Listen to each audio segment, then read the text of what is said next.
I want to have just a one-on-one chat about a question that I get asked all the time, and that is, how do I make money as an artist?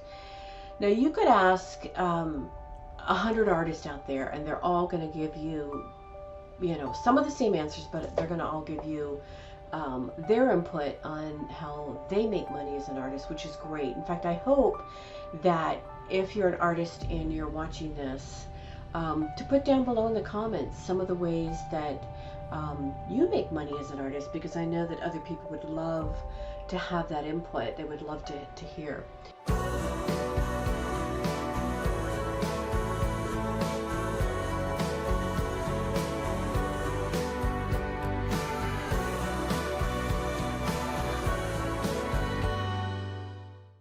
First of all, as I said, my name is Cheryl Wilson.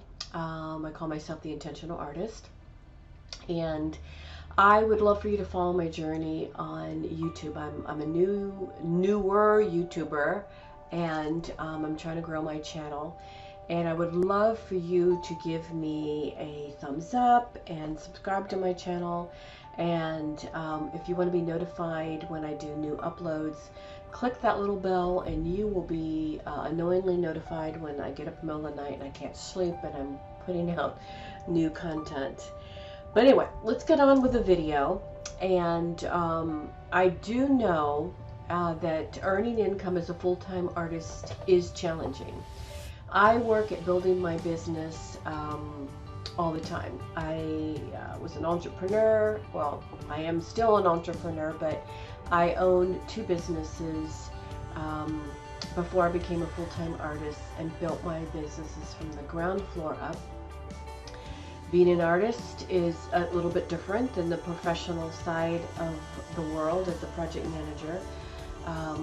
But I try to use some of the same concepts, but it's challenging because as an artist, we're not only running our business, painting or being a photographer or whatever, sculpting or making baskets or whatever we're doing, we're also trying to run the business side of things and keep track of our books and records. And as soon as you go from being a hobbyist, which is great because I started out that way, to taking your first dollar, and depending on, I live in Fairfax County, Virginia, that they want their money. So as soon as you start taking money, you've got to start paying sales tax, which means you've got to be a business and the ball starts rolling.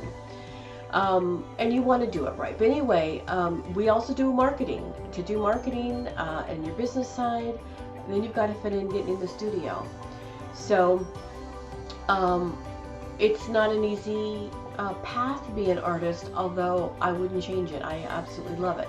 But I hope to be able to give you some ideas of where my income comes from to see if it can help you. So this video is going to talk more about how I make money as an artist. So let's jump right into website sales. But when I'm talking about a website, I'm talking about your own website where you have your own URL. Now I know there's sites out there like Etsy that you can use. But what I saw, because I started out with Etsy, but what I saw with Etsy is they pretty much control your presence. I've known artists where Etsy has actually taken down their site, and for whatever reason, or they've taken it down for a while. But there goes your income if you put all your art onto that site and they take it down. So anyway, having your own income means that you control your presence. There are startup costs and there are costs to running your website, but you control the income there. Once you start putting stuff on your website, even if you just put one page to start with your art, now you do have to have a body of work to put out there. Can't just set up a website when you don't have work, but well, you could, but I wouldn't suggest it. But even if you just have your work out there and a way for people to pay for the work, you've gotten started. But there's a lot of other pages out there, and I'll tell you why these other pages are important. Art is one of the first things to put on your website. Second is a blog. And the reason why I say a blog is, while this may not bring in cash, it brings in SEO to your business. So what the heck is SEO, right? So SEO in 2020 is a technical and analytical and creative process for people to find you. And it's one that will bring people to your website or to your social media. So the technical term is search engine optimization. So when you write a blog and you're using keywords in your blog, or you're putting stuff out on your website and talking about a piece of art, these are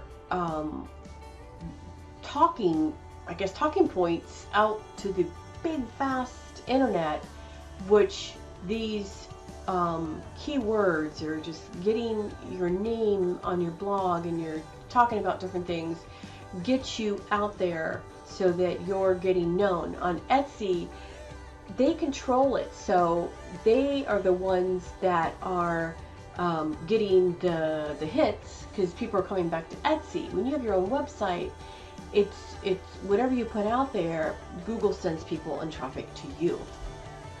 Now, while I haven't sold the bulk of my art on my website, I have sold off my website.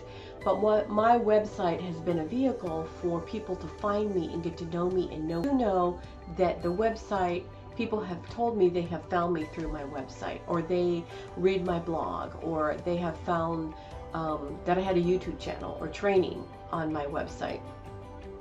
So traffic will supposedly, potentially equal future customers.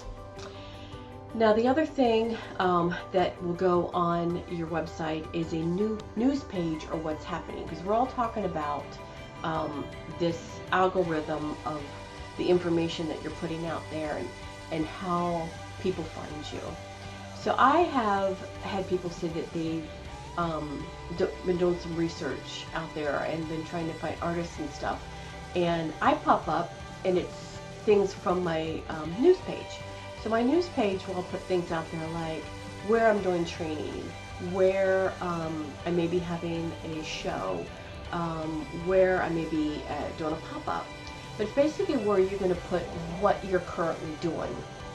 And so when you start putting things out there about you're selling art at a show and at a certain art gallery and whatever city, state, and then that art gallery is putting information out about, you know, they're having a show in a certain city or state, and it all kind of comes together, and people start to find you, and you start to get more people knowing who you are through the information and the keywords you're putting out on your news page or your what's happening page.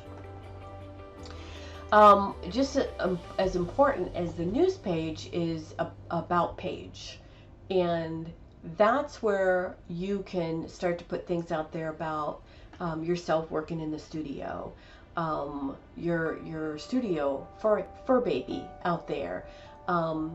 Let people get to know you. I know there's a saying out there, and I really firmly believe this, because there's a lot of artists to buy from. So, you know, why would people buy from me, other than the fact that, and this next sentence, okay, let me just say the sentence that I've heard. People buy from artists they love. I'm not saying people love me, but what I'm trying to say is, once they start to get to know you and connect with you, the people who buy from me, and we'll talk about that in the second point, are repeat customers. And they get to know you, they get to know your work, they get to know what you do, they start to fall in love with you, your environment. And that is what goes on your about page, about you, things that people will start to connect with you about, if you know what I mean. I mean, I think you know what I mean, right? So anyway, let's get into repeat customers. Now, 70% of my income last year, 2 years ago, it came from a residency art gallery place I worked. But because I worked there, a lot of my income from last year was repeat customers and commissions, all stemmed off of my growth. So repeat customers are people that are going to come back year after year, whether it's for their art, or if they're looking for a gift for somebody, or they want to refer someone to you. Those are your repeat clients. I have some collectors in my world that have bought up to $70,000 of art from me. They keep coming back and buying. If they don't buy from me for their house, they're buying for other people or family members. I've had interior decorators. I've had stagers. But that all has come from repeat clients or people getting to know me through just a rapport. And then that leads to number 3, commissions. I know a lot of people don't like to do commissions, and there was one time that I hated to do commissions, but now I love them. And on the site is a video about commissions, and I have on my blog about commissions. And the reason why I love commissions, and I won't go into super detail here, is commissions for me, the way I do them, and the rapport I have with my client, and the way I have them fill out the paperwork, etc., etc. We do the commission together. They're very much a part of doing this commission, and they can even come in and put a stroke of paint on their painting if they want to. That's how the rapport I have, if they want to.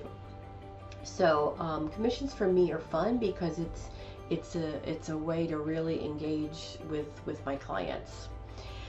So 4, local art galleries or like shops. While this has not been my biggest income stream, this is a steady income stream for me. Repetitively, I will get checks every month or every quarter from places I have my art. And it's just nice to get an unexpected check on a continual basis. It just adds to your revenue stream. Now, one of the things to note here is, and it goes with if you do training, if you do coaching or mentoring, if you do art in whatever you're going to do it, is to match your art and what you do with the venue. What I mean by that is, if you go and say you're going to do your art at a art show, that is different than if you say you're going to do your art in an art and crafts show. My art, most of my art is very big. There's a piece behind me that's a 48 by 72, and I do a lot of the large pieces. They do not do well in a craft show. One, they're large. 2, the price tag on some of the art pieces is a lot of money, and that's not conducive to a craft show. So you have to look at what it is that you do. If you do beautiful pillows, you have to decide, does this really do better in an art gallery type environment? Maybe not. But does it do well in like a craft show or one of those shows where they have interior decorators come to? Probably you'd do really well. And you also have to gauge, does the art gallery, in fact my art is in an art gallery where the front has a gift shop. And I've had this several places where it's in the gift shop location. So you really need, people who come in a gift shop are looking for something for themselves to take away from the ambiance of being at the show or in the area, or they're looking for a gift. So they're really going to want to pick up something small. They're going to pick up something, on the most part, or something that's under $50, and especially something that's $35 and under.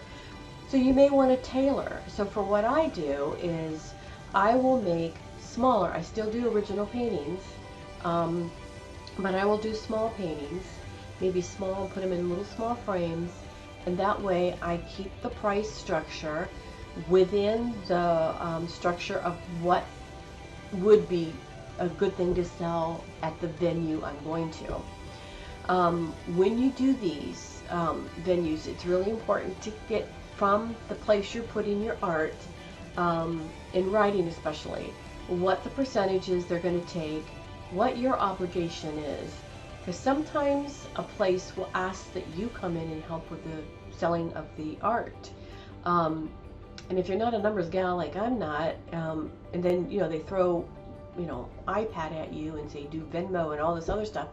While I've learned all that, if that's not something you want to do, you have to know that, so that you're not, getting all excited, taking your work over, and then they give you a schedule that you're opening on Saturday morning and you're working for 8 hours, and oh, by the way, you have to run a cash register. So learn all that before you get excited, and if that's part of what you want to do and you love being around people, then that's an avenue you can go to. I don't want to get off too much, so I will basically stop there, and then I'll talk about the fifth one, which is a lot of fun. It's pop-ups. Now, what the pop-ups that I've been in are when a group of artists, and usually there's one that has spearheaded, and they take on getting a space, and the ones I've been in have been at malls and buildings that have been a storefront, and they haven't rented that storefront out. So someone starts a nonprofit organization, and the store owner, until somebody rents the space, will allow, and they have allowed us, a group of artists, to have pop-up shows from anywhere between 1, 2, 3, 6 months, or it's the time span changes. Again, you have to know the place that you're putting your art, what they're looking for. I mean, I've sold paintings from $400 all the way up to almost $1,000 at these pop-up shows, because I've chosen ones that have been in more high-end mall areas. Again, you have to know, get the writing, get the agreement in writing, what percentage they're going to take. In that type of situation, are you going to be responsible for part of the utilities? If it's 5 people and you think you're paying 1/5 of the utilities, and some artist leaves, and then there's 4 of you, are you responsible to divide it to 1/4 of the utilities, or do you still pay the 1/5? I mean, all those things you have to know, so that you know what it is that you're responsible for. But pop-ups are a great idea. I've done well. I've enjoyed the group of artists that I've worked with when I've done these, and so that's an option. Another one, coaching and mentoring. Now, not a lot of people like to do this, and I have always, in my career as an entrepreneur, even before a full-time artist, I've always had a mentor up, and I've had a mentee. And the reason why I say that is because I've learned almost as much, if not more, from the people that I mentor than from my mentor. And when I coach someone, I only will do someone that I feel is a strong candidate for my type of coaching, because I'm a hard coach. And I only will coach maybe 1 person a year for a specific period of time, maybe 2. I actually have on my website a place people can go and download an interview sheet. I've had people review that, and we have the first conversation, which is free, and then I will say, I'm sorry, this is not a good match, because I demand that people I coach actually have to do homework, and they have to have that homework ready before we talk. So I require a lot from the people that I coach, because it's their time, and I don't want to waste people's time, and I don't want people to waste my time. So I think it's important that there's a very upfront, that's why I have them fill out an interview sheet, because that's the way my coaches have treated me, and that's some of the work ethics that I bring into my coaching. Okay, now the next one is training. If you love to teach, then training would be something really good for you. You can train at local art galleries, you can train at centers, you can train for retirees. There's places around my area to train military, all in the arts arena.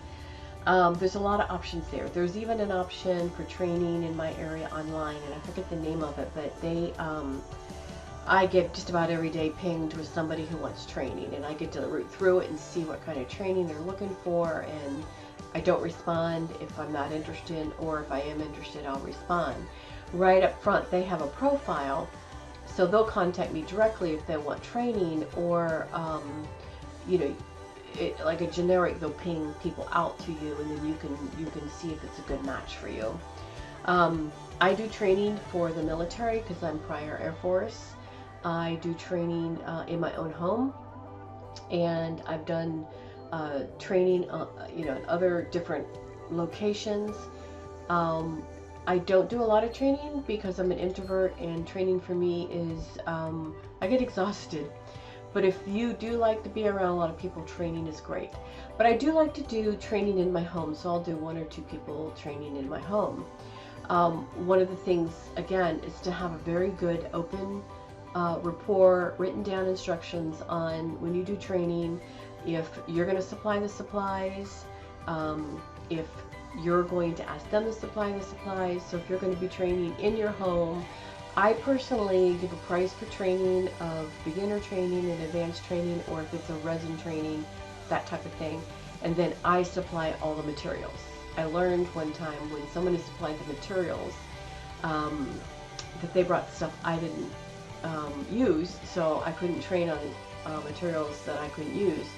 Or I could have, but it would have been uncomfortable for me. So have in your mind exactly how you want to frame your training. If you're going to be training at a site where you're going to bring in 8 to 12 people, whatever, you can send them a list ahead of time of what specific training or tools or supplies you want them to bring, or you can have them just supply them with a list of what they want to bring if it's a more open type training.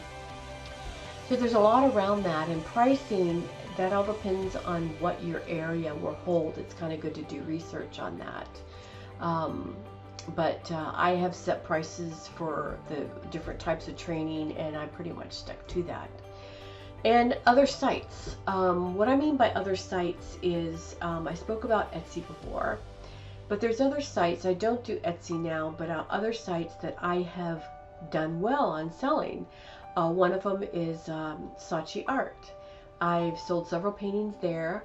I even sold one where they have collectors that work with people who want SOOOOO to handpick paintings for them. And I've even worked with collectors where they have told me they're working with a collector, and then they select a piece, and they're very one-on-one with the artist and the collector, and then eventually they'll send you who the person is that bought your painting, and then you ship it up, and they actually send someone to your home to pick it up. And I've sold paintings internationally that way, and that's really rewarding because it's they're very professional. I've not run into problems working with them. Another place is Vita, and I will sell my art on clothing. You know, I've had some issues with them not paying me. I just, you know, go in and work with them, and eventually do. I think they've been around a couple years. I think they're getting better, but I've sold a lot of clothing, a lot of purses, a lot of shawls and silk, things like that, with Vita. And I love the work they do. And so it's nice to, like I said, get a check every quarter or every month from these places that are unexpected, and you know, it's just a continual residual cycle of income. Another is Go Artful. They are a company, and you just have to do your research, what's available in your area. But they will sell my art, make it into prints for offices, and the offices rent the art. So there's a lot of different avenues out there. You just have to kind of do research in your area. And one of the last ones I wanted to talk about is YouTube. And while YouTube, I'm not large enough. My channel's still a baby channel. And there are people who will make a full income from the YouTube channel.